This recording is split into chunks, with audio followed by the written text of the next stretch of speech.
The caterhamracer.com Season 5 Championship is sponsored by Just Add Lightness, high-performance LED lights and accessories for the Caterham 7. By Design and Display Structures, immerse yourself in worlds beyond with bespoke projection screens. And by DPR Motorsport, your competitive advantage. Also with additional association from Darren Burke, Performance Driver Coach.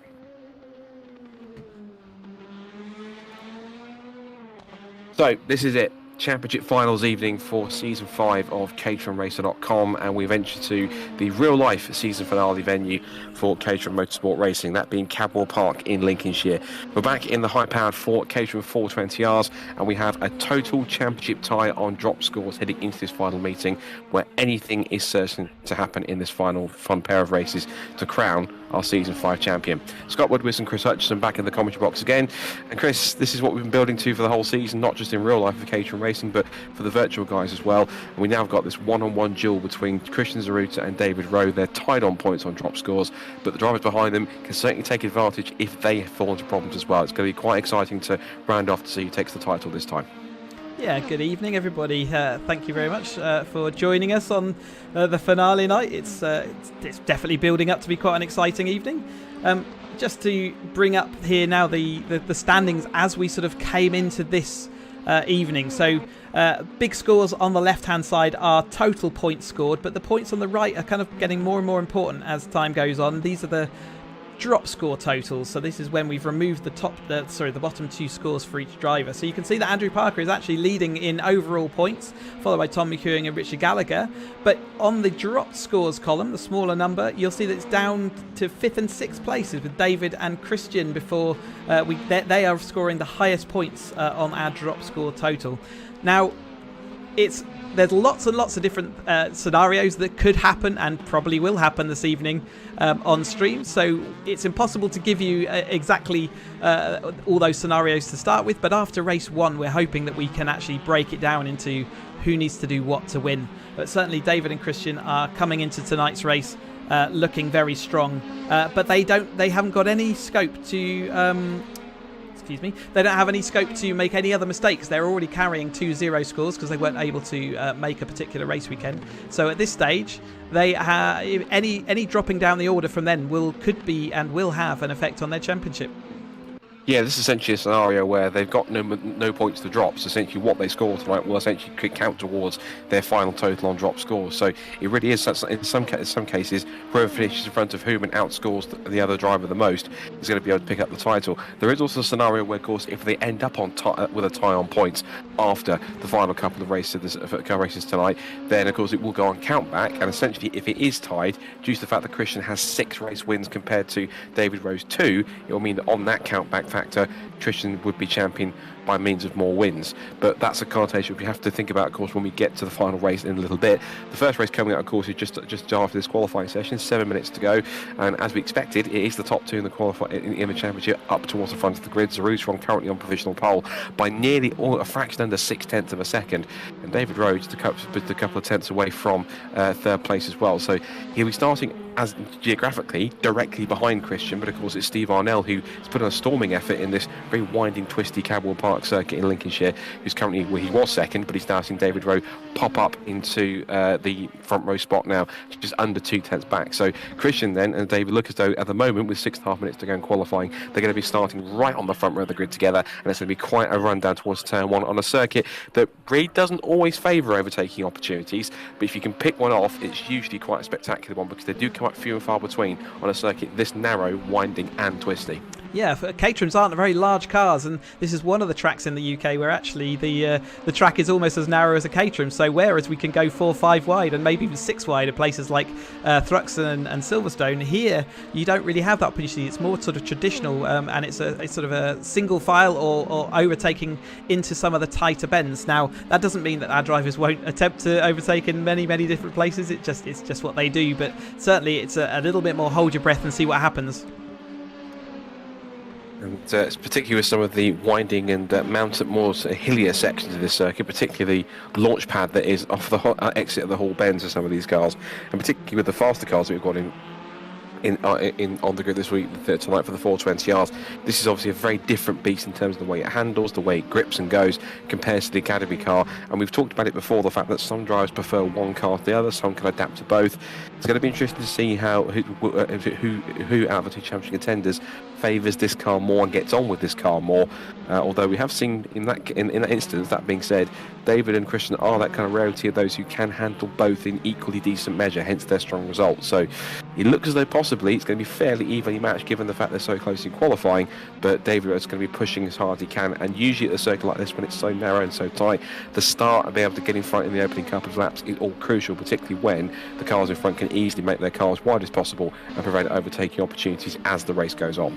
Yeah, it's worth reiterating a couple of notes on the simulation tonight. The end of Hall Bends is, as you've already described it, a launch pad. If you carry too much speed into there, your car really does fly. It doesn't happen in real life, so it's an unfortunate sort of quirk of this mod, but nevertheless we might see some spectacular incidents going through Hall Bends. And the other one is that if there's a jump start by anyone, there's no way to serve that jump start on this mod, unfortunately. So really, I've asked all the drivers to be super careful about not making a jump start, because it will be race over as soon as it happens. Yeah, and that could be an additional factor, particularly when there's so much tension in the championship battle. If the top two just slip on the clutch a little bit too soon, it could potentially spell the difference between still being in the fight in the last two races and right down to the last lap of the season, and possibly ending in disaster and dropping points to your rival, particularly when Christian and David don't have any scores to drop. By not appearing at one of our meetings earlier on in the season, that means that they have nothing to drop, and every single point where they score will have to count tonight when it comes to the championship. Man on screen here has just finished wrapping up his real-life championship campaign, Freddie Chiddicks, who came, as we both experienced, Chris, on commentary this past weekend. He literally came within a lap of becoming Academy Green Group champion, but it was just the fact that Jeff Newman on the last lap of the season not only took the lead, but he stole the fastest lap point away, and that was enough to give him the title by a single solitary point. He'll be looking for a bit of redemption tonight, as the fact that he's going to try and put himself a strong lap time. He hasn't quite put a quick lap time in just yet, so he's been waiting towards the end of the session, but hopefully Freddie will be quite buoyant by the fact that he's finished his first season of Caterham racing up in the runner-up spot. He won a bit of revenge for tonight to get a good result, but even so, what a mega effort from him in just his first year of racing, and especially racing one of these mega little Caterham cars. Yeah, congratulations to him and all the Academy racers for what was a spectacular set of races at Snetterton just last weekend. If you were there on the banks, or if you're watching on our live stream, you'll know how exciting that all got. And yeah, 2/10, 1 lap or 1 point away from the victory. It hurts, and to his credit, he took that very well and absolutely stormed away with the Autumn Trophy race. Absolutely dominant victory in that to show his absolute class. And I think he's also going to be racing at a special event at Cadwell with us in a couple of weekends' time. Yes, indeed. For those who were competing in the Caterham Academy, they get one more chance to race this year. They've essentially completed their graduation as Academy drivers, and now they get to compete in the Caterham Road Sport 2022 Challenge, which is taking place in a couple of weeks here at Cadwell Park in Rowe Live. And that will be, as it was last year for the those who are graduating from last year's Academy, they got a chance to experience the Road Sport Spec car a year early, or a few months early. They'll be able to do exactly the same at Cadwell Park, and it's a special, and like the Autumn Trophy, it's a non-championship race to get a chance to feel their way into the new specification, because particularly they get brand new tyres, they get the M1 ZZS rubber, and they also get the rear anti-roll bar put in, and it gives them about a second or two's improvement in pace compared to the Academy car they've had before. So that'll be a crucial learning step for them, and there's about roughly, from what I've seen, about roughly 16, 17 drivers that are entered right now going to that race, and that we expect more of them turning up on the grid before next weekend's action. But that'll be a great chance for them to get a bit of a leg up on those who aren't choosing to contest that race, Chris, and it'll give them a chance to start to dial the car in on its brand new setup and its brand new tyres and roll bar in Road Sport Spec to kind of get it a little bit extra preparation ahead of the 2022 campaign, which is certainly going to be just as exciting as this year's, if not more. Yeah, it just, like I say, it's a really nice opportunity to get used to the car ahead of next season. The reason I was following Andrew Parker on that last lap was because he was absolutely plumb last until that lap. He's put himself up into 7th. He's still got a bit compromised, and he's only got this probably one more lap. This lap he's on now to actually to move up any further. Obviously, Andrew coming in here as points leader into the session, but certainly a difficult qualifying for him so far. Yeah, it has been a little bit, and he's got to try and pick us up a little bit. Parker only 7th fastest and almost a second off, and this is a circuit where, because it's quite narrow, there's very fine margins for error here, so that means you don't have too much liberty of running wide too much, because if you do so, it can really ruin your lap, as we see Alan Curtis doing quite well here in 12th quickest at the moment. Shout out to Alan, actually, because he had one of his best weekends to date in real life in the, I'm going to get this right now, in the Caterham 310R Championship. 270. Have I got that right, Chris? 270s. I knew it was one of the ones without headlights. So he did a really great job with the 270R Championship. He got his first ever front row start. He didn't quite get a good first start before the race was red flagged. He got a great chance to redeem himself by getting a better second start for that first race, and was up in there in the leading pack, and he kept himself towards the front and picked up a couple of personal best results. So Alan certainly will be feeling good coming in tonight, and even though he's not exactly right on the front running pace, to be able to carry that momentum and that confidence into tonight's virtual racing after his real world exploits certainly must be a good confidence boost for him too. Yeah, absolutely. And it was it's one of the reasons I wanted to pick him out this evening, just to congratulate him on a fantastic weekend. And that's a nice, really strong thing going into 310. I believe he's moving up the ranks for next season. We'll look forward to seeing how he gets on in the 310R ranks, as will everyone else, because, of course, our Academy, we're looking forward to seeing our next crop of Academy drivers coming through next year, as well as, of course, seeing how next year's Road Sport 270, 310 and 7 Championship UK grids all play out, surely with new drivers coming in each, and whether they're moving up from the previous steps in the ladder or just simply just coming back in after a break of a year or two. But, of course, what the great thing is that we've had quite a couple of strong years of the Academy in terms of really good competitive drivers, and that will certainly help us to keep on building the grids as the next couple of seasons roll on. So qualifying is now finished for our season finale tonight. Andrew Parker actually puts in quite a mega effort right at the end of the session. We talked about him trying to pick up a bit more pace, and he was certainly listening or tuned into us, because he pumped in a 1:37.305 to go quickest by almost a tenth of a second. What a mega lap that was from Andrew to get himself on pole position. Then the two championship contenders, Christian Szaruta on the front row in second. David Rowe will have to start back in third alongside Richard Gallagher on the second row. But it's Guy Crawford and Steve Arnell, two perennial drivers that have been up there around the top 5 and top 10 places all season in the past couple of caterhamracer.com campaigns. They will start for the first race of the season finale on row 3. Tom McEwing, who is getting himself ready for next year's Caterham Academy, he'll start 7th. Then John Lang is 8th. JP Zennis will start in 9th to prop up the 5th row of the grid alongside Ryan Hooker, who will start in the final top 10 spot. And then the last few cars we've got our 17 car grid for finale. Paul Fernhoff and Alan Curtis will start on the 6th row. Newly crowned vice champion in the Academy Green Group for this year, Freddie Chiddix, will start 13th alongside Matt Larby. Next, Michael Coomber, and a welcome to Chris Burr tonight, who starts 16th. And then Graham Hopkins will round out the 17 car grid for tonight's first of two 15-minute races, where we'll finally get to crown our caterhamracer.com Season 5 champion at last, between Christian Szaruta and David Rowe. So with just a couple of minutes to go until we get racing underway, it's time to kind of put ourselves a bit on the spot and kind of put our chips down a little bit. Szaruta versus Rowe, of course, if anything happens to each of them, obviously there is the prospect that other drivers around them in the points can start to take advantage and pick up stuff, as we, of course, have to say thank you, marshals. But in terms of Christian versus David, surely, at least for track position at the moment for this first start, Christian has the advantage, but if David can shoot the gap through the middle row and get a really good launch, he can at least pull himself alongside and get himself onto the right part of the circuit that he needs to be to get the racing line to get ahead of Christian in the first couple of turns. This is going to be a crucial start given how tough it is to overtake here, but usually history dictates in many cases, Chris, that Christian, when he gets a strong start, he's the more difficult driver to try and beat. No disrespect to David at all, but Christian tends to make his car wider and drive much more defensively in terms of holding those behind him, and it's David that usually has to do the chasing. So do you see that possibly playing out like that if Christian gets in front, or do you think the circuit might possibly suit someone like David a bit more? Yeah, I've not actually watched either of them driving around, but yeah, you've got to believe that Christian's done six wins under his belt this season so far. It's been a very impressive set of results. Obviously, David has had a sort of more consistent running, but just a slightly lower down. He's only had 2 wins so far to Christian's 6, so it's quite a big difference there, and definitely sort of goes to the fact that Christian is more consistent over at the winning game. But yeah, with the jump start issue this evening, though, you know, how far do you push it? Do you go for that lightning start and risk that you'll be out of the race before it even gets going, or do you take it a little bit more cautiously? I hope they're all going to take it cautiously, Scott. Well, let's see how they do take it as we're about to get the first of 2 races for our season finale tonight underway at Cadwell Park. The title is effectively between Christian and David on the front of the grid.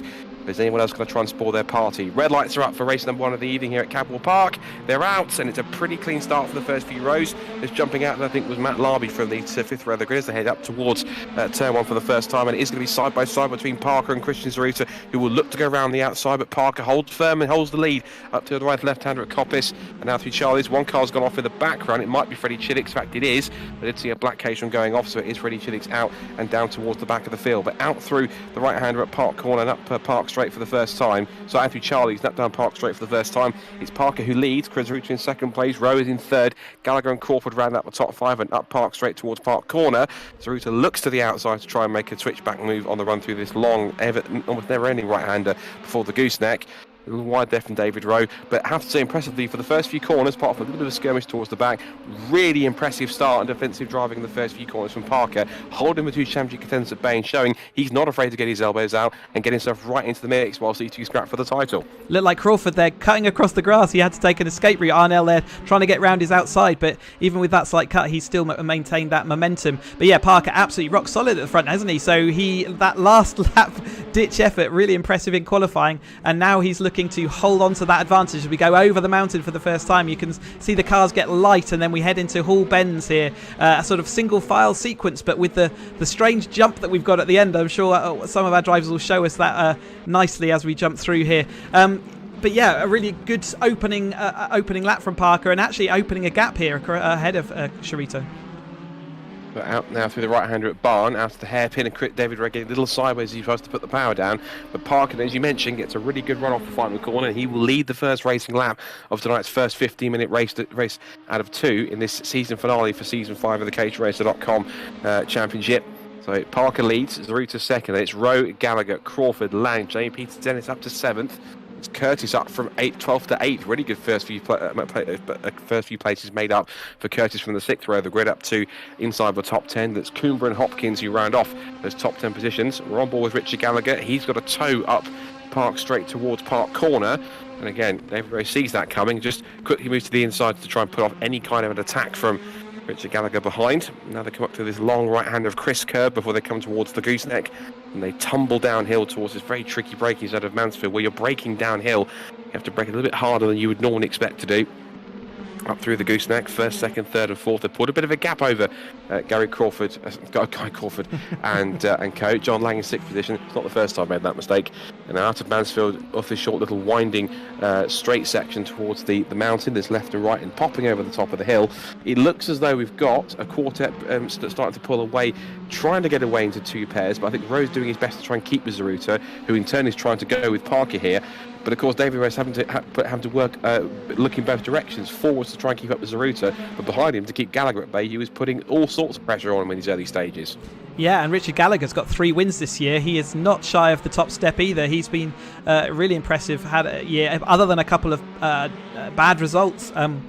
I think we'd have seen him right there up in the championship, and still, depending on how tonight goes, that could still happen. That Guy Crawford mistake going down, I think it's towards Mansfield, cutting across the grass, really kind of did put that gap to everyone else, and they're going to struggle to get it back now with John Lang sort of following on, and then Peters Ennis in his own battle and ahead of Alan Curtis, who's sort of got a whole stream of cars with him. Yeah, Curtis trying to hold off the likes of Coomber, Larby, Hopkins, Burr and Chillicks behind. Chillicks actually recovering already from the back of the field after his first corner spin. He's currently was in 17th, now up to 30 positions. Now it's side by side for the lead into Park Corner, but there goes through looking for the undercut up towards Chris Curve. So Szaruta purposely went to the outside line to force Parker to take that defensive inside run, which is a shorter run to the corner, but it's a much tighter run and therefore much slower run through the right-hander. This is where Szaruta has the advantage. He can drive the racing line. He's forcing Parker to come off the line in order to hold on. Meanwhile, behind David Rowe possibly could lose 3rd place. He ran wide on the exit, the gooseneck, and up through Mansfield. It was very, very close for Richard Gallagher to squeeze through. So essentially, we've got 3 or 4. Essentially, the top 4 drivers have all, I think, if I'm correct, won at least 1 race so far this season. I'm pretty sure Andy Parker has at some point this year. Or Chris will correct me in a second, but through the complex of the mountain, through the left and right, over the top of the hill, and now through this very tricky and undulating section called the Hall Beds. It's great to watch as a spectator in real life, but see these cars as they literally catch air over the crest. They wouldn't do that quite in real life, but in the sim here in the Assetto Corsa, they do like to catch a little bit of air. And now David Rowe's might start to pull a small bit of a gap now, Chris. Gallagher's got to do everything he can and work a little bit harder to keep in the toe. And that magic sort of half a second gap, which he's lost now. He's going to try and keep hold of it. Meanwhile, there has been a change for the lead. Szaruta's got himself in front of Andy Parker now, and this is going to be crucial, particularly with Rowe struggling to try and keep Richard Gallagher at bay. He needs to try and put his foot down now in third place, because Christian, now he's got clear air, he's going to do nothing but sail away in the lead here.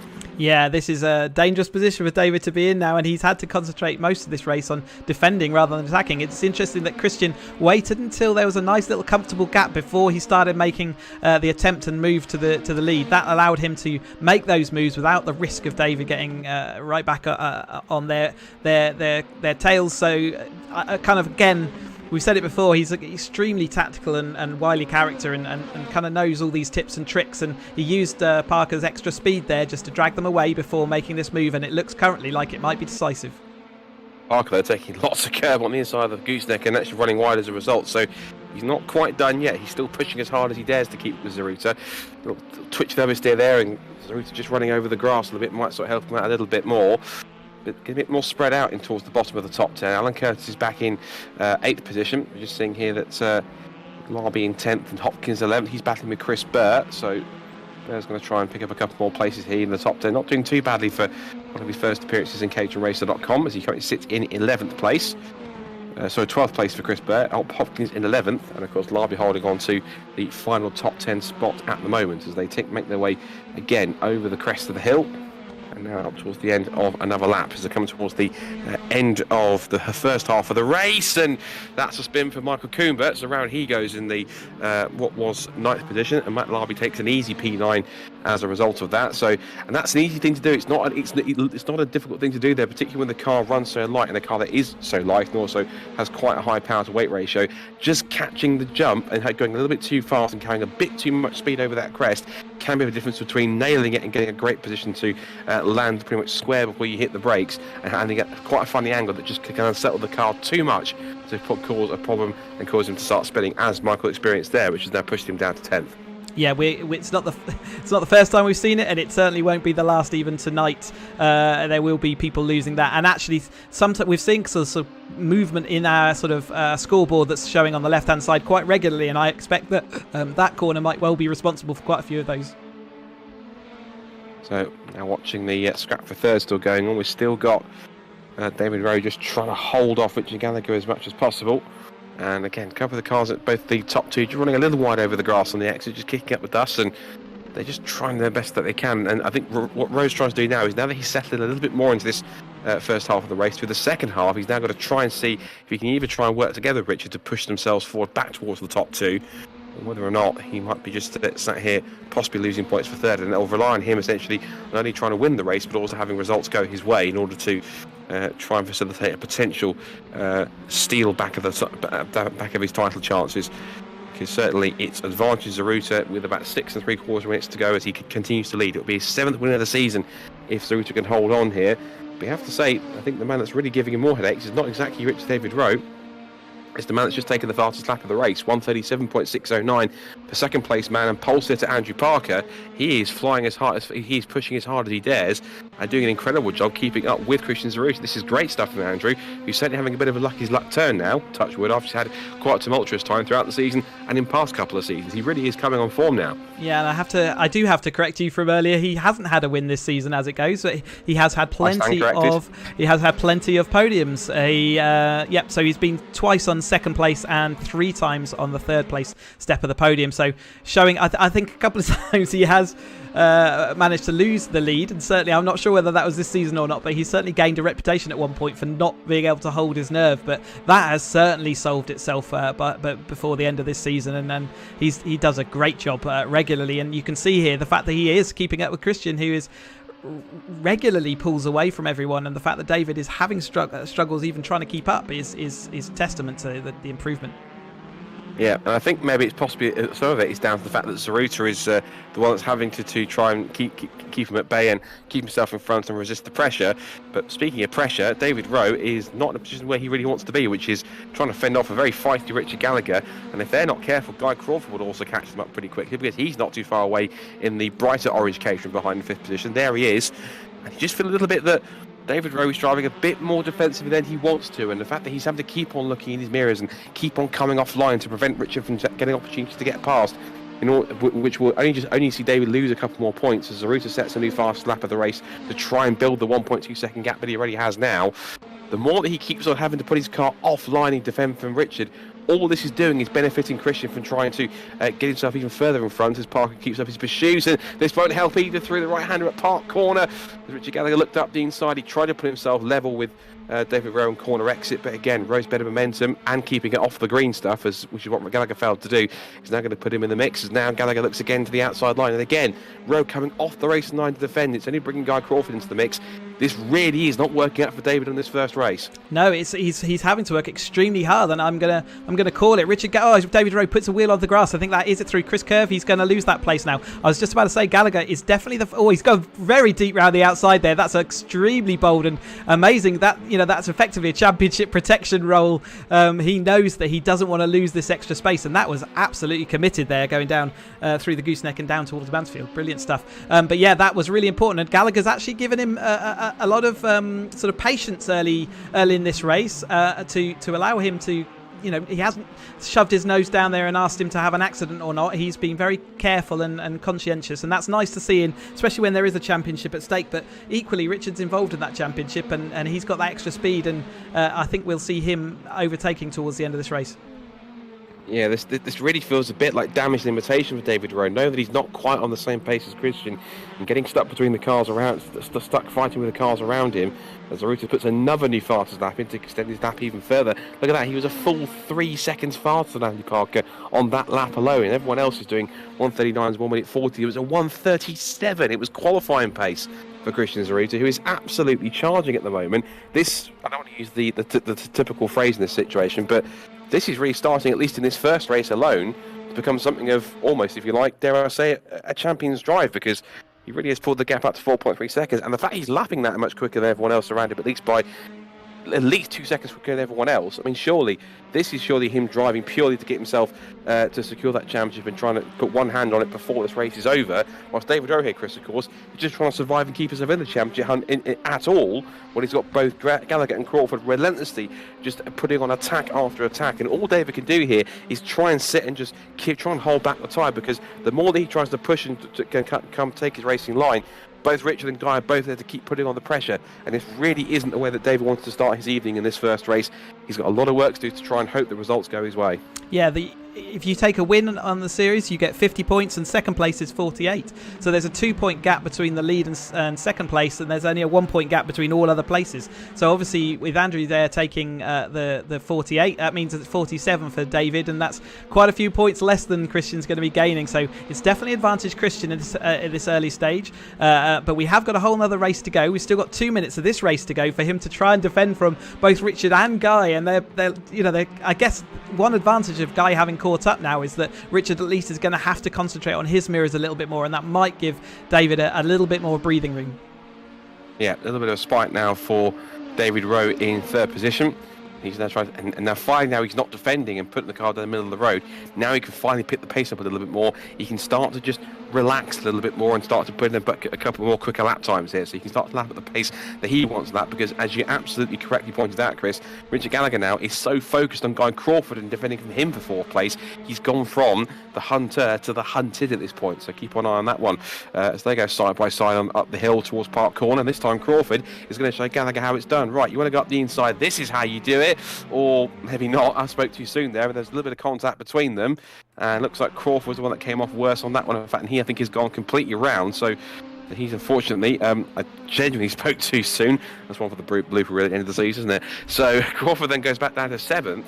I was about to mention before, whilst that was happening, we should probably check in on the battle that's going on behind him, because we've got John Lang here and a great battle going on with Jamie Peters-Ennis. He's up now to 6th position, so he could potentially squeeze into the top 5 here if he can find a way around John in these last pretty lap and a half here. And Guy Crawford has got back going again. He's now battling with Larby now in 9th position. And I should also mention as well that sadly Freddie Chiddick's had the spin. He was as high as 13th at one point, looking at the table, but for whatever reason he's had his own mishaps, whether it's with somebody else or by himself. And he's now down to 17th and last on the road right now, so 17 seconds behind Chris Burr in P16, just ahead of him. So not quite a great start to Freddie Chiddick's this evening, but as Christian Szaruta now goes on to the final lap of the race, at the moment, it really is just advantage Christian at this point in time. There's Chris Burr. As you see Christian now make his way up through Coppice and into Charlie's for the final time. And right now for him, even though he's only going to take 3 points out of David Rowe at this point, if he can hold on to where he is, he's got a 1.2 second advantage now over Richard Gallagher at this point, so he can relax just a little bit more. But Christian now will take a 3-point advantage on drop scores into the final race, and it really will be at this point in time Christian's to lose with that small advantage.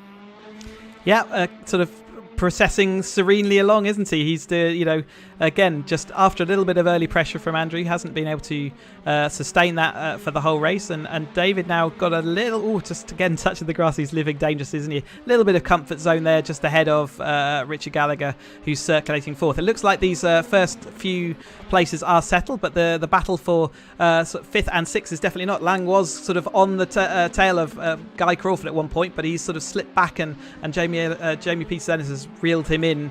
Looks like at the moment he's got that kind of covered off, but we're coming into the final few corners. There's not many more overtaking opportunities, but when you want to make a move, there's chances. He's trying to take his chance wherever he can as he heads up towards the complex of the mountain for the final time. But into the hairpin, and the whole bends for one last time in this first race.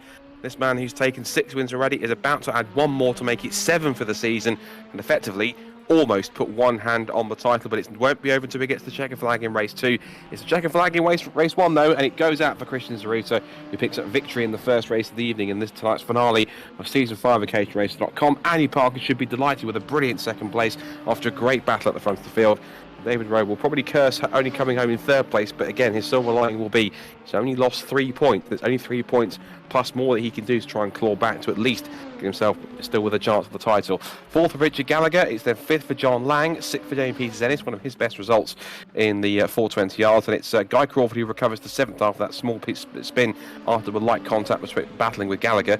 It's then 8th for Alan Curtis, 9th for Larby, 10th for Coomber, and then the rest of the field comes through across the line. Pernahuff from Hooker, McEwing and Hopkins were side by side across the line. McEwing just beating Hopkins to the line. And it's Steve Arnell, who really didn't have a great run either. He dropped right the way down to 16th place. And then Freddie Chiddick will be the last car across the line in 17th and last. And he will rue what could have been as well after his race essentially was put to a premature halt. And his chance of a strong result were taken away right at the first corner. But he still comes home in 17th place, and he will try and redeem himself from the back of the grid for race number 2.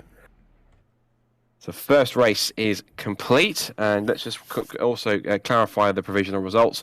So Christian Szaruta then now takes the championship lead by 3 points, we reckon, now going to the final race of the season and of the evening. Andy Parker takes a strong 2nd place, 7 seconds back.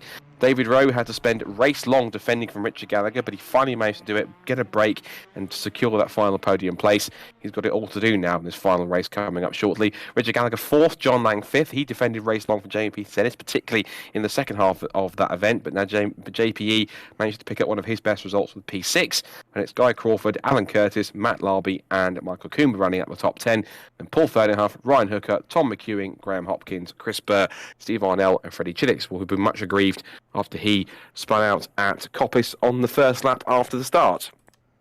So as we now make the brief transition into the second race with a minute and a half to go, essentially, I think if I'm correct, Chris, this pretty much now is arguably, in terms of the points, Christian's to lose, but of course at the same time, given the fact that there are no points to drop for either Christian or David, it's by no means certain, of course, going into it. So this is now going to be a case of Christian's going to be under pressure, so is David, but I think possibly Christian will be more under pressure than David will, because he's got that small lead to defend, knowing that both can't drop any more scores and they have to drop zeros. If it's one small slip-up, one small mistake from either of them, it is going to be their chances for the championship completely gone, because it will mean that whoever slips up and drops down the order, unless they can recover quick enough, it's going to be theirs to lose.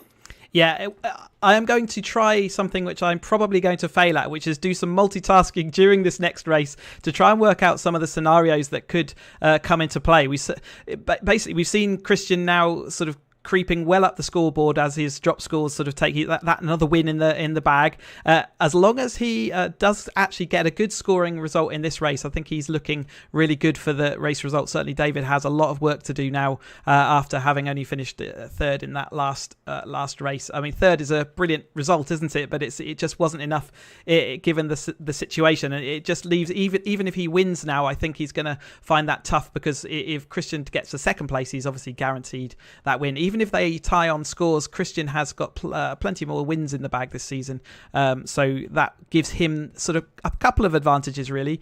So we'll keep an eye out for that as we go through. But yes, I am going to try my best to multitask a touch, and that could all go wrong, but bear with us.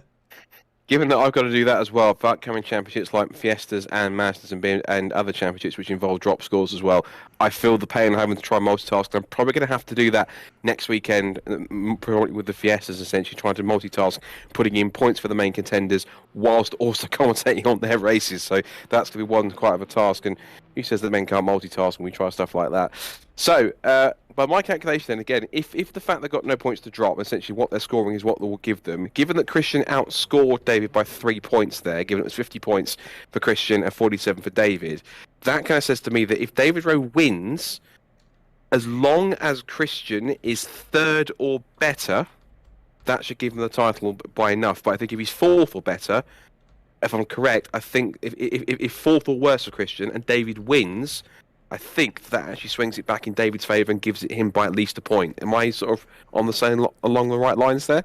Yeah, it looks like if David wins the race, Christian has to just finish third, and he will still take it because they will be absolutely tied on drop scores. And so therefore the tie break goes to Christian. So basically, David has to win it, and Christian has to finish lower than third to make this happen. Yeah. So that means you'll have to wish for not such great opening corners, and it's pretty much a reverse of what we had on the front row of the grid. But David Rowe's back on that right-hand side. So now time to decide a champion. Is it Christian or is it David, or will someone else possibly steal their thunder? The final 15 minutes of racing for Season 5 of caterhamracer.com at Cadwell Park, all set to get underway. Who's going to take the title as you make the sprint down towards Coppice for the first time? Lights out for one last time, and it's all a decent start for the first few rows. They all scrambled away pretty cleanly. And we saw there's a couple of cars that got involved with each other into Coppice in the first run, but into the left-hander for the first time. And Rowe is immediately up the inside of Parker. He needs to be able to get right onto the tail of Christian as they're turning to the right-hander at Charlie's. The double apex right-hander up to the top of the corner. There's contact already. He's made contact with Andy Parker, and David Rowe gets onto the grass, saves it. How on earth did he save that? It was a tag with Andy Parker going side by side, but Rowe's already compromised. He's down to fourth. It's 2-3 abreast behind him. We've got the likes of Crawford, Lang, McEwen getting involved. JP Zen's up to fifth as well. There's a car on the grass. It's John Lang who keeps his foot in, but David Rowe just about survives what could have been an absolute disaster and the end of his championship chances there and then. He's back in fourth, and of course it means as it stays right now, it's going to be Szarutas' title. We've still got 14 and a quarter minutes to go, but that is absolutely, Chris, this is understatement of the year, that is not the way that David wanted to start his championship final race. No, he felt he had to hold on around the outside there with Andrew on the inside, didn't he? He knew that was going to be crucial in this early couple of corners, but Andrew absolutely was having none of it, and they both went for the same bit of tarmac, and around the outside there it clipped him into an oversteer moment, and we didn't get a brilliant angle of it, but it certainly looked epic from where we were, didn't it? As smoke everywhere, and Peter Zennis clipping the curb there. It was unfortunate. He really sort of kicked his car in an unusual way. Again, David again losing it through Hall Bends as well. He's really, really pushing. He's a bit flustered, isn't he? As we see all the cars launching themselves through the end of Hall Bends there as they come to the end of their first lap. Just needs to just relax and calm down a little bit, because he knows, of course, he's in a position where he potentially is at the moment. The title is not going to go to him, so he has to try and keep going as much as he can.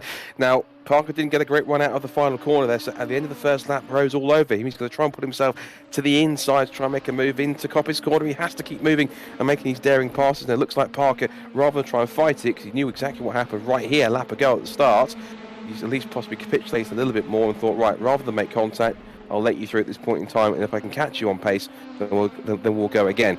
So Rowe then is back into third place, but again, it's all elemental at the moment because, of course, it's Christian Szaruta who still now leads by quite a gargantuan 1.8 seconds already by the end of this opening lap. And now, of course, what Rowe needs is the cars behind to start battling amongst each other, which is exactly what they're doing. Shout out, actually, to Tom McEwing. Strong start from him. He's up to P5, having a battle with Parker, with Crawford, Peter Zennis and Lang not too far behind. Peter Zennis actually already is ahead of John Lang at this point already now, so he's managed to get himself ahead this time. It's roles reversed and positions reversed on track between the two of them, so if Jamie can stay there, there's a good chance he might get one of his better results of the season and get himself ahead of John and put one over him, possibly as a bit of a bragging right going into the off-season for Season 6. Yeah, so a couple of points. So David Rowe's car is clearly looking like a kicking donkey at the moment. People are absolutely steering clear of him, letting him go and letting him do his own thing because he is coming through no matter what. And McEwing, as you pointed out, he started 13th on the grid and he's now in 5th. He has been a perennial front runner throughout the season, so he must have had an uncomfortable first race. Didn't see exactly how he got caught out, but yeah, Andrew Parker absolutely letting David Rowe go there, but I don't think there was going to be a choice in it. Like I say, kicking donkey is the best description. The challenge here is that Rowe in clear air has got to not only try and catch Richard Gallagher, but if he does start to bring Parker and McEwing and co with him, to try not to let them have an opportunity to get through, because also again, as we saw in race 1, the longer he gets caught up with the cars around him trying to defend and battle for position, the more it hurts his chances of possibly trying to get the title. There might well be a point in this race where he's a bit more resigned and thinks, right, well, I know that Christian's quite far ahead by a few seconds, I may as well drive for the result. Just hope either it goes my way or just settle for second place, because Christian, of course, is simply just driving like he always does, driving flat out, driving at the pace he needs to be at in order to get this championship wrapped up. As we watch them head up through Park Corner and in through Chris Curves, and almost never-ending multiple apex right-hander before the drop of the gooseneck. Now the key challenge, of course, is for Rowe to try and pull away from these two and to start to close the gap to Gallagher in front of him. We switch on board with Tom McEwing as he flicks through the gooseneck right and left, and then all the way down the hill towards this constant downhill braking. So very tricky. You have to really stand on the anchors to get the car stopped, because that momentum down the hill will certainly make it much trickier for you to do so. And now up through the gears again to Mansfield, just moving around in the mirrors of Parker down towards the complex of the mountain, back down the sequential box down to third gear. Just hug the first part of the complex to set the car up for the second part, over the crest, a little bit of air, and then up towards the Hall bends. Turns his way in, goes right and then left, watches the circuit just curve around, slight jump over the crest, and then just all the way into this very tight right-hander at the hairpin, just watching both Parker and Rowe battling with each other. Rowe has the pace, but Parker looks as though he's able to keep with him at least and just try and put him under a bit more pressure.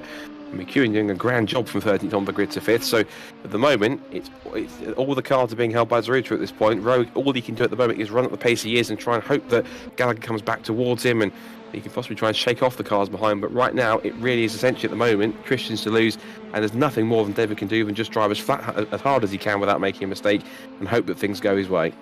Yeah, and he's got a, as long as he stays in this battle, he's got a sort of a locked-in second place in the championship. But equally, Andrew is looking alongside him. Oh, again, there's a lot of squeezing going on there, David. Eventually, Andrew missing his braking point. I thought it was David letting him go, but actually Andrew missed his braking point. He was on the grass, and that's fired Andrew off, and actually is going to have big championship connotations from Andrew's point of view. David looking absolutely feisty, and whether we're going to see, we always call provisional results, don't we? And that's because we do have a appeals process as you have in real life, so we include that as part of our service. So if someone feels like they've been wronged in any way, they can have a subject to recourse. So things are always provisional until we see whether anything comes of that.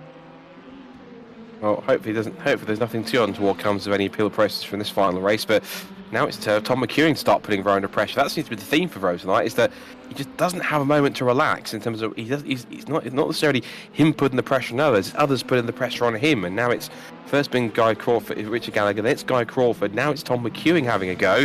Oh, and a bump in the rear of David Rowe's not going to help him either. It's not going to help McEwing's momentum either. It's now up the inside. Look, Richard Gallagher, Guy Crawford, and the two make contact through the right-hander at Barn. I think just out of courtesy, Guy Crawford, who probably was trying to make a move up the inside and Tom just shut the door, is now just courtesy letting him back through, because of course if he had gone through, that would have been gaining an unfair advantage for Guy. So he sits back and tries to look for an opportunity to get back around him again for fourth place. Watch for the car behind them, because James Peter Zennis, who's pulled away from John Lang, is now into sixth position and actually has a genuine chance of these two keep on battling of getting himself into the top five and possibly as high as fourth, and that'll be one of his best results of the season. We talk about him looking pretty strong in the top 5 and top 10 places. And the fact that the two cars ahead are going side by side, that will certainly help his cause if he wants to get himself into the top 5 to round off what's been a pretty strong second half of the season. Yeah, it would be great to get a top 5, wouldn't it? A nice result. He's been sort of there or thereabouts on a number of race evenings so far, so to see that come off would be really good. We're still seeing here the kind of toing and froing of the cars. We've seen how difficult it is to get past here. It's just a slightly narrower track, and sometimes the opportunity presents like it did going down the Hall Bends, but there's just nowhere for you to actually use that. He's touching the grass on the exit there. He's flirting with danger. Now he's got it all to do again, and here comes Jamie Peters-Ennis looking to close up and maybe make the best of that. Yeah, mistake from Guy Crawford. He was trying to hold on getting past Tom McEwing. That in itself has brought Jamie Peters-Ennis right back into it now in 6th position. He might get a really good chance of securing that top 5 spot. Here's Steve Arnell, who's been a bit sort of off the pace in this final weekend. He's now currently sat in 9th behind Matt Larby as they come up through the Hall Bends for the umpteenth time. We've still got the second half of the race to go, so just under 7 minutes to go in this point in time. Alan Curtis, meanwhile, has not had a great run. It looks like his final race will end with him being a lap down, which is unfortunate to see after he had such a good a high at Snetterton, being up towards the front in real life, but not quite the end of his virtual campaign for season 5 that he wanted. Back out in front, Szaruta leads still by 3.5 seconds. It's a further 3.8, almost 4 seconds to David Rowe. So I think at this point in time, it's very much looking like provisionally, at this point, if it stays as it is, game, set and match for the championship for Szaruta. But as I said, Rowe needs some divine intervention or some kind of a time penalty for Szaruta, or something that hinders him, that gives him some kind of a chance to get back in the mix.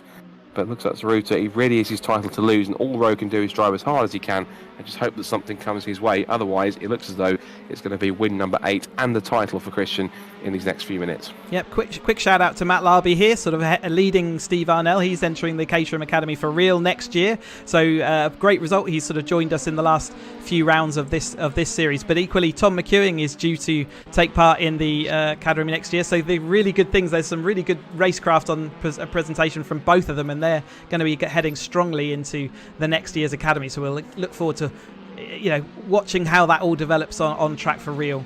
But yeah, Christian Szaruta, again, we always say if you don't see him on stream, it means he's doing all the right things in all the right places. It's kind of spread out at the front there, which is why we're kind of concentrating on a few of these midfield battles where they're flying through that Hall Bends. I really hope it's not like that in a couple of weekends' time when we're there for real, because that's going to be extremely scary. But yeah, Christian doing all the right things, all the right places, and pulling away with this one. Yeah, if Tom McEwen does get some strong results in the Academy next year, I think we can take the bragging rights that we taught him all he knew after his season's worth of sim race. He's done a couple of seasons, in fact, because we've managed to cram about 2 or 3 into 1 year in caterhamracer.com throughout the 2021 campaign. But running well in one of his best evenings so far in 4th position, so one to watch out for, not just in the next few seasons next year, but of course, as we say, in next year's Caterham Academy. So definitely watch out for him on the racetracks for real in his first real racing season. Here's Andy Parker after his escapade onto the grass after he tried to outbrake David Rowe and went shooting off at Park Corner, trying to get back up the inside of Chris Burr, and he almost makes contact as he bangs wheels, goes side by side with Chris, and better momentum off the corner means that he can just get his nose in front and complete the move any moment now. Under brakes for Park, a little bit more confident. Chris tries to go back at him, and just a little puff of smoke as he locks the inside front, but Parker's got the move done, and now as they turn out through Chris Corner, it's up into its 12th position. His next target's Freddie Chiddicks, who's down in 11th place. Hasn't really made the progress he wanted to after he started towards the back. If he can pick up one more place, it will be a top 10 spot for Freddie. And Andy, of course, looking again, damage limitation for him, not the result he would have wanted, but again, he can be proud of everything he's achieved this year, putting in some strong results, and hasn't quite managed to win yet, but that will come in time. But as for victories, this man certainly has plenty of them in abundance. He already has 7 for the season, including the first one tonight. He's on course for an 8th. And the way he's driving, Chris, effectively, there is simply no stopping Christian. Be handy if he can get back into Caterham for real, though, wouldn't it? Yeah, and I think that's definitely in his future. He's certainly looking to do that. Again, life sometimes gets in the way. Annoying things like getting married and also then and obviously the lockdown for everybody as well. But yeah, it'd be good and really good to see him back out in a car for real. He's certainly got all the chops, hasn't he? And yet to win a championship on an actual real track, but showing here that he absolutely, given the opportunity, would be able to do that. Yeah, and he has been a championship contender and race winner many times before in real life, so certainly the way he's been able to handle himself and transfer all his ability into the sim has been quite evident over the last few seasons, and so he's now managed to put all the ingredients together to be able to show Casey's talents with a virtual Caterham. And I think there's no doubt that because I think we're confident that it will happen, when he gets back behind the wheel of one for real, he will certainly just remind everyone exactly how good he is, and this is a good way to do so in the virtual sense. Got almost a 5-second advantage over Richard Gallagher already, and Richard having a strong run too. Of course, he's been a race winner this year, but he'll definitely take a second place to go into the off-season for whatever format Season 6 will take. Over the crest of the mountain, a little bit of oversteer as the car went very light, squirreling around for traction, and just flings the car through the hall bends. The way it just winds and leans its way through, leaps over the crest into the hairpin. And now it's just a couple of laps to go now. 2 more laps of the season left. David Rowe is 3.8 seconds back, and I think at this point, Chris, given that he's third and as far behind as he is, as Christian Szaruta puts in another fast lap of the race, just for good measure out in front, I think pretty much for David, I think he's now resigned to the fact that it's going to have to be second best and the runner-up spot, but third place for him, and it's still second ever championship. It's still, again, make no mistake, a very strong run. He's had a couple of wins this year. I think while he'd be a bit frustrated having to lost out, he'd still be proud of the fact he's managed to get towards the front, and it will still be a DPR 1-2 anyway, so that's a silver lining too. Yeah, he's again just a really good season all year, and we've had some absolutely brilliant battles between himself and Christian, and tonight he just seems to be lacking, or Christian had that extra couple of tenths. We did pre-qualifying yesterday, and he's beaten with the fastest lap in these races those pre-qualifying times, so it's pretty impressive from Christian here. Again, just not really making a mistake, not putting a foot wrong. Excuse the commentator curse if that does happen, but yeah, everyone this season has really stepped up, and we watched Richard Gallagher there for a bit, and he's got 3 wins under his belt this year, so he made absolute full advantage when David and Christian weren't here, but even when they have been here, he was ready to pick up all the pieces, and you could see by his sort of patience tonight following David, it paid off, because he's now running in that second place with another set of really strong results, and he's going to have a really strong championship finish. Certainly will, as will this man. He leaps his way over the crest into the hairpin, and now he will start the final lap, not just the race and of the evening, but of the season, will Christian, with just about 20 odd seconds to go. He turns his way out of barn and now fires it onto the pit straight to start the last lap, and again, Christian proving all of his worth, and as he carries on, but there's still battles going on right at the end of the season. Now, Guy Crawford wants to get one over Tom McEwing here, who in turn, he also wants to try and hold on to get one of his best results of the season with 4th place. Across the line they go, so there's also a battle going on. As I mentioned, that John Lang has re-caught Jamie Peters-Ennis. That gap's gone down to 1.2 seconds, but thankfully Lang's not in the slipstream at this point in time, and Lang's only about a 1/10 of a second quicker, so looks as though, I think, bar any mishaps on the last lap, Jamie will hold on for P6. There's David Rowe, who will race on to secure the runner-up spot in the championship. Just hasn't been his night tonight, has it? In terms of he's been up there as one of the faster guys, but ultimately, when the ultimate pace needed to come towards him, just getting caught up in too many battles and one too many mishaps. Dare I say a little bit desperate, Scott? A little bit. Maybe urging toward that. Maybe that's a bit unfair, but yeah, it certainly looked like he needed to find a couple of tenths that he just didn't have in the locker tonight. Desperate, Dave? Surely not. But even so, I think he's put up a valiant effort all season and really taken the fight to Christian. Richard will certainly be happy with the way he's rounding off the season, certainly want to watch for Season 6. He will definitely want to keep on improving in the off-season, keep on practicing, get his pace up, and watch out, of course, we'll have the likes, I'm sure, of, if they return, Tom McEwing and Guy Crawford and Richard, of course, on top of that, Andy Parker as well. But whilst everyone's been trying to get ahead of everyone else to get the points they need, there's been no stopping this man indeed. He comes out the final corner. It will be his 8th win of the season, but the one that gives him the ultimate prize. Out the final corner, he weaves with delight because he knows what it means. Christian Szaruta is the Season 5 caterhamracer.com champion. He does it in perfect style with a brilliant brace here at the final rounds, and he takes the title in fine style. Richard Gallagher delighted with a 2nd place. David Rowe residing with 3rd, but a valiant effort nonetheless. A charge to the line for 4th. It's Tom McEwing who just holds on against Guy Crawford. And in the battle for 6th, his position's reversed. It's Jamie Peters-Ennis who this time does hold off John Lang. He's happy with 7th too. Arnell picks up 8th. Andy Parker recovers to... Larby recovers to 9th after he put in a strong performance. And then Mike Coomber just denies Andy Parker a top 10 finish as Andrew picks up P11. It's 12th for Fernehough. And then it's Hooker, Chiddix who recovered to 14th. Hopkins and Berber, last 2 cars that will make it across the line. Alan Curtis, who retired early on. But we can say that at least provisionally, bar any other results and investigations, the Christian Szaruta is the Season 5 champion for caterhamracer.com, and he did it in the best possible way, Chris. A double victory. And again, we can truly say this. It's a cliche thing to say, but genuinely, tonight, the drives of a champion. Brilliant stuff from Christian all through tonight. And genuinely, I don't think, put a wheel wrong anywhere. No, it just looked dominant, didn't it? And annoyingly so, I'm sure, for the other drivers as well. But he had the pace, and he was patient at the beginning, waited for Andrew to pull a little gap before he started making his battles, and then off he went. He made the move and left a clean pair of heels, didn't he?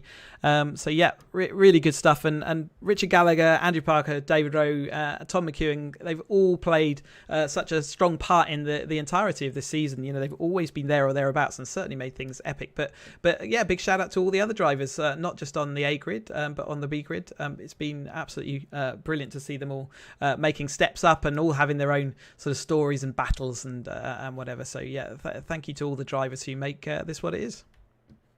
Yeah, couldn't help but echo that. And it's been another amazing season, of course. So I'd probably argue, I think, the most competitive that it's been, because, of course, it keeps on year getting more and more competitive as more and more drivers find their pace and get more practice in and move further towards the front. And it's always great to see them keep on progressing as they do.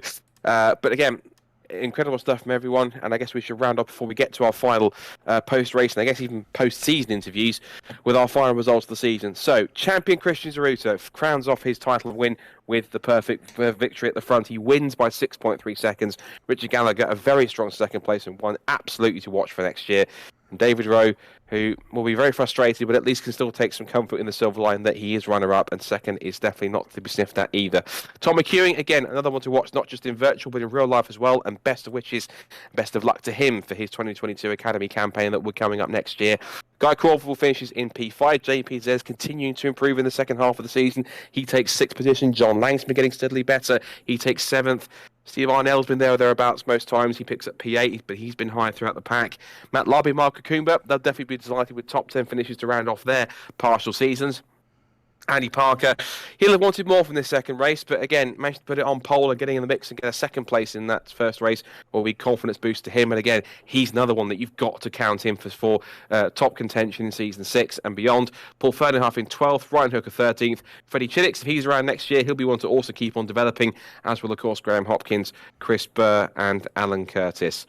And just as quick as they come, Chris, the season's over. But again, lots more great battles. The evergreen slugfest at the front between Christian Szaruta and David Rowe, and all the Ford's wheel scraps that they've had.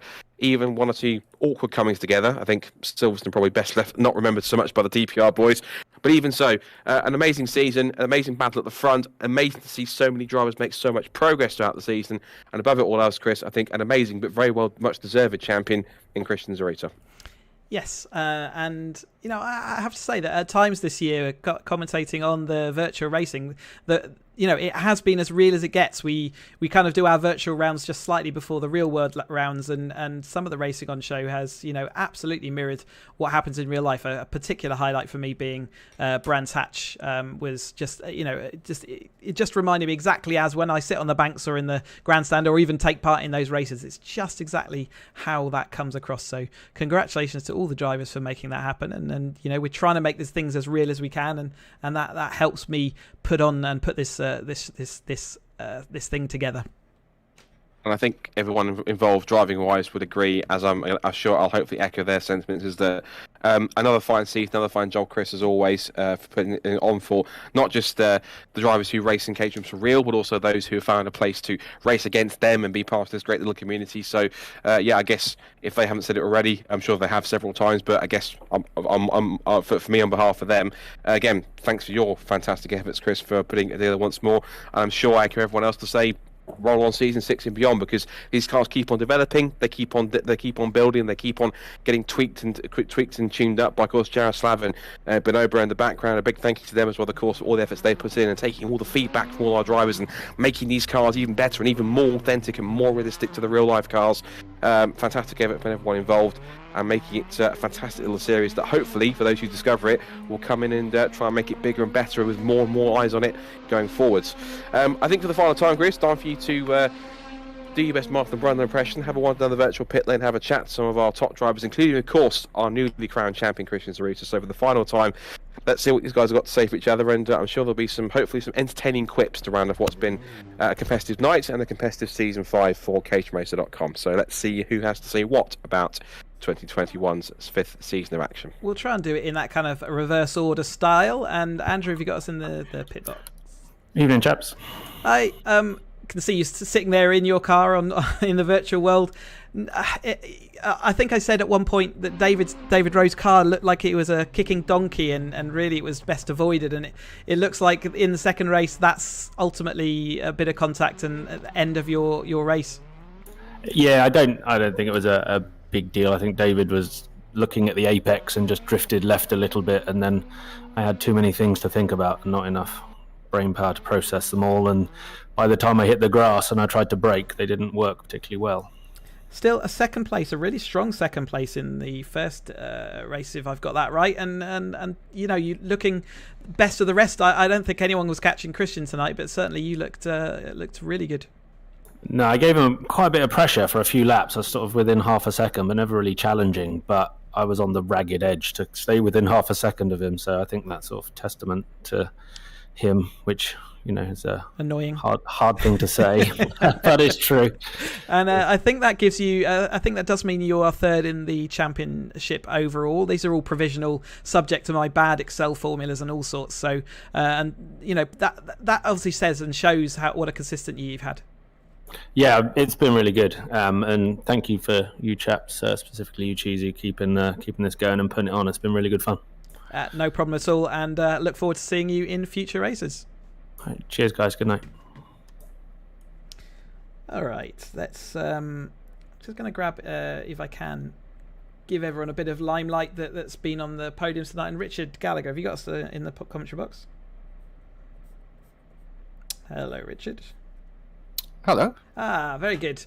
Another strong evening for yourself. Another strong evening in what's been a really strong season, but for a couple of rounds with early doors where there was problems. What a race, and certainly in that second one, bringing it home in second. Yeah, I'm still a bit focused on what happened with Guy in the first one, to be honest. If that was my fault, I feel really bad about it. If not, well, but it was so difficult because I was really trying to pressure David, but he was impossible to get past. And then guys started catching up with us, and I didn't know to defend or attack or what at that point. It's again, it's all for the post race and whatever. I think overall it looked reasonable on our screen, so I don't think I saw anything particularly desperate going on. So yeah, like you say, just an unfortunate incident, but I wouldn't let that mire what has been, especially given how consistent and fair you were. Certainly at the beginning of the race with David in race one, you were very patient with him. Yeah, well, there's no point trying something silly, and he was in contention for the championship. I didn't really want to mess that up, but he was a bit off the pace here. I think in the first race I could have mixed it a bit more with Christian and Andrew at the earlier part. Hats off to Christian though. The consistency and the speed he had throughout the whole event was just incredible. I couldn't really match that at all, unfortunately, but I really enjoyed the second race. Got a bit of space and just managed to enjoy myself. And your car looking resplendent on screen now. It's a really fantastic paint job, and we're looking forward to seeing more of that in the coming seasons, hopefully. Yeah, definitely. I'm really looking forward to it, and hopefully I've made a bit of a step up and can mix it up the front a bit more often. I think that's exactly what will happen, so we'll look forward to that and speak to you soon. Thanks, guys. Cheers. Okay, it's time to bring in David Rowe. Hopefully, David, you've got us in the commentary box. I have you. So it's I think I used the word desperate at one point to describe what the attitude of the car on track was. It did look like you were struggling with the final couple of tenths, but you tried to maximise, and it just wasn't to be tonight, was it? No, I mean, the harder you push, the slower you go, and so I kind of was not in a good place in terms of how I was driving and going backwards, and it was only really until the last few laps of race 2 that I managed to get some kind of pace back again. So overall, a bit of a disaster. A bit of I mean, disaster's probably strong. It's certainly, I think even had you been at the front, there weren't many people that were going to stop Christian tonight. He was on one, wasn't he? Sadly for everyone else. But strong second place in the championship, and overall, that's not a bad result. Yeah, no, it's great, and I've got to say, Christian had some absolutely mentally good pace towards the back end of the season as well. He's really kind of got to grips with it, and with his rig and the 420R as well. So he's going to be difficult to beat. But yeah, no, it's been good. As I said, the racing for me this weekend, these last two races were a bit scrappy, and apologies to Andrew Parker, because I think I just reviewing the replays and I've not driving at my best. So that was a bit disappointing. But actually, the whole year's been great. Great stuff, and hopefully you'll be able to join us for season 6 when we get underway, sort of maybe later over the winter period. Absolutely, yeah, for sure. You guys done an absolutely fantastic job. We've had some great races. I think Brands Hatch was a real one to see the complete similarity between real life. And it's brilliant. So if you can be up the front and there's some clean racing, it's definitely true to life. Really good. I didn't pay you to say that, but I meant the same point a bit earlier. So echoing what I felt about Brands Hatch. It was a brilliant race and one that we're proud of. And yeah, we'll look forward to seeing you for more of the same next season. Superb. Thanks a lot. Really appreciate it. Great job. And then finally, last but certainly by no means least, we've got Christian. Have you got us in the commentary box? Hello. That is a pretty spectacular way to end the season. Absolutely full pressure. You couldn't afford to have a bad result, and you didn't. Well, I was just saying to David that I feel like tonight was a culmination of all the events throughout my entire life leading me to beat David. That was what it felt like. I mean, I guess after such a momentous occasion, then you've got to refocus and work out what your next goal in life's going to be. Maybe, for example, getting back in one of these cars for real and actually doing this. Well, apparently there's a cheap one for sale coming up. So See, it makes sense that you got to go and do it now. Now that you've thought about it, Chris, you got to go and do it. You've committed yourself now on live broadcast that you got to go and buy that car. Yeah, well, depends. Cheesy, what's the? We will see what my going rate is, Christian, for you. I will at least give you a 50p discount. I think these two are going to have a bit more of a conversation off stream. I think that's going to happen. But overall, what a way to tie up the championship. I think that's 8 wins this year. That's a pretty dominant performance. Yeah, quite satisfying. I was a little bit gutted that Dave wasn't there to make it a bit more interesting. We were talking about some of your battles from earlier in the season, and they have been epic.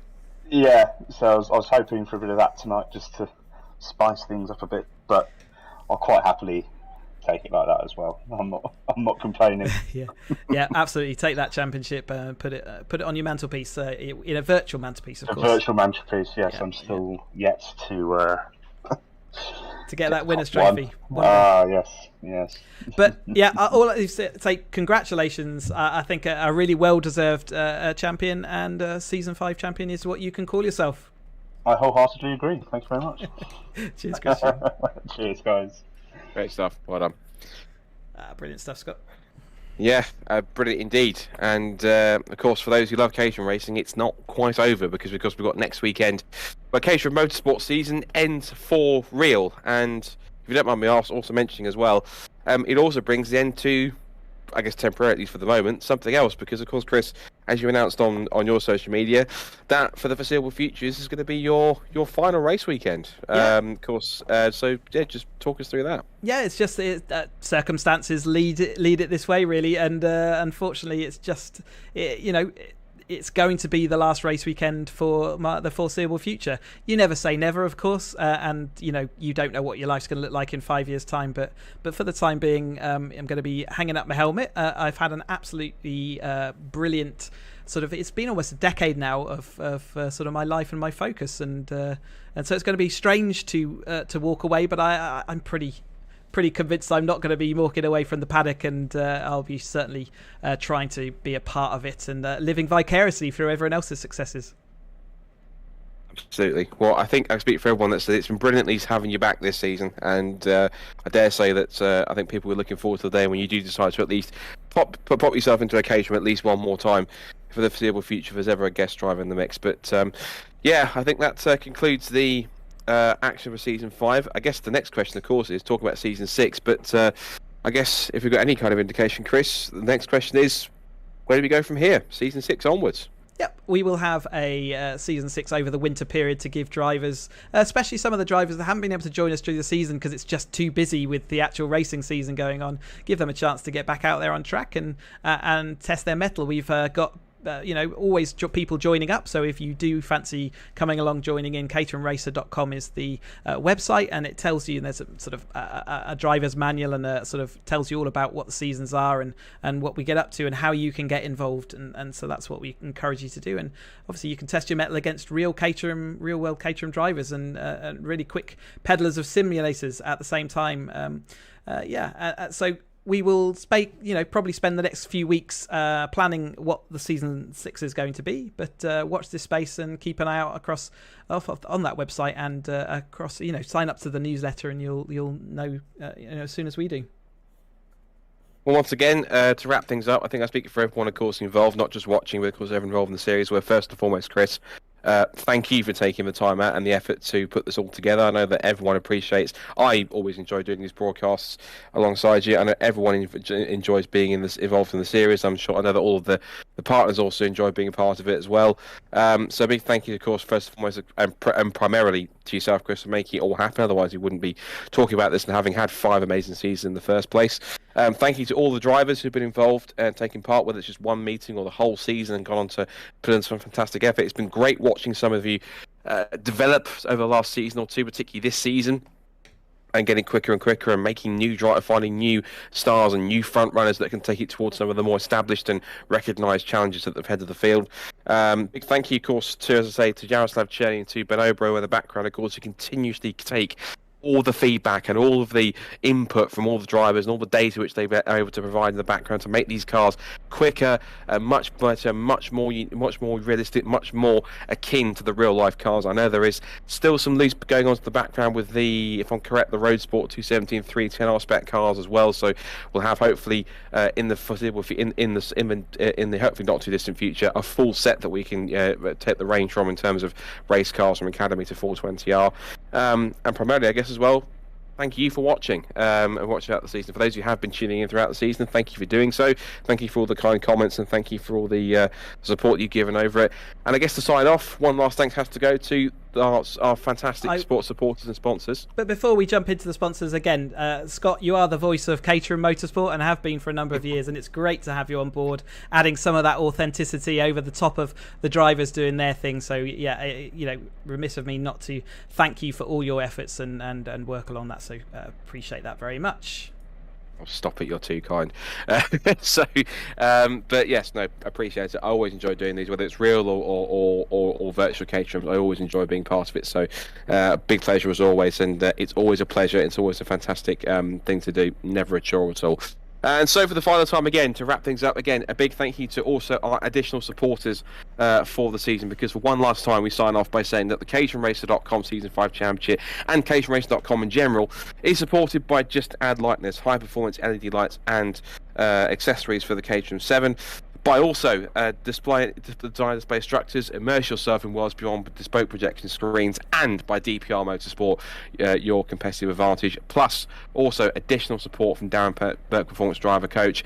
Christian Szaruta is the Season 5 caterhamracer.com champion. Now the question's got to remain as we take a break before the next one. The next question on everyone's lips is, what about Season 6? Can anyone stop him? And we'll be able to make it 2 in a row. From again, myself, Scott Woodwiss, Chris Hutchinson, and everyone involved in caterhamracer.com. If you are going to be checking out the final of Caterham Motorsport in Cadwell Park next weekend, do so. Either watch a live stream or watch trackside and support those who are going to be going on for the Road Sport 273 10R and 7 Championship UK titles. And on our behalf, very best luck to everyone competing for those. But until then, thank you for watching, thanks for supporting, and stay tuned and keep your eyes peeled for more info on Season 6 of caterhamracer.com, real Caterham racing in a virtual world. Good night. Good night, everybody. Thank you.